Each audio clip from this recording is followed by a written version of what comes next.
મિત્રો અત્યારે એક મોટો વિવાદ ઊભો થયો છે।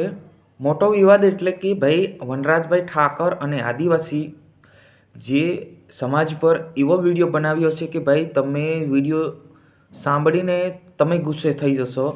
અને છેલ્લી એ વાત છે કે ભાઈ આ વિડીયો તમે ફેમિલી સાથે બેસીને જોઈ ના શકો એવી ટિપ્પણી કરી છે। તો ભાઈ મારે તને એ કહેવું છે, તારે કોની જોડે દુશ્મની છે એ ભાઈને તું વિડીયો બનાવીને મોકલ, તારે સમાજ પર આવવાની શું જરૂર છે। નમસ્કાર મિત્રો, વિડીયોમાં તમારું સ્વાગત છે। હું છું તમારો દોસ્ત શૈલેષ ભીલ।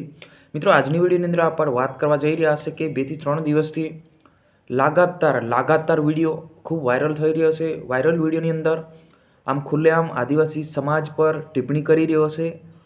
આરકે એક આઈડી છે અને વનરાજ ઠાકર, આ બે વ્યક્તિઓ જે છે એમની મેં આઈડી જોઈ તો એમને આઈડીની અંદર ટોટલી તમામ વિડીયો છે એ વાત છે।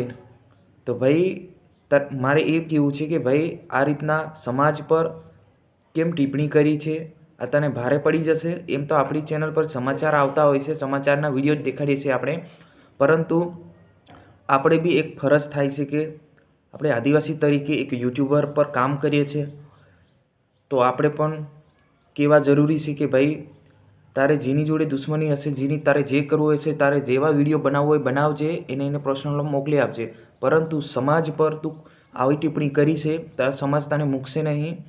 અને રહી વાત માફી માંગવાથી આ કંઈ ના થાય। એકવાર આવી ટિપ્પણી કરી છે તું તો તારે એનો જવાબ તને મળી જશે અને તારે એનું પરિણામ પણ મળી જશે। અને દાહોદમાં એના પર કેસ પણ થઈ ગયો છે અને સાથે સાથે અત્યારે હસી મજાકમાં પણ એવું સામે કરી રહ્યા છે। દરેક ક્રિએટરને હું હાથ જોડીને વિનંતી કરું છું કે ભાઈ તમે આ વિડીયો બંધ કરી દો, કેમ કે તમે સામે વિડીયો બનાવો છો તો એ વધારે વિવાદ થાય છે અને વધારે એ વાયરલ થાય છે।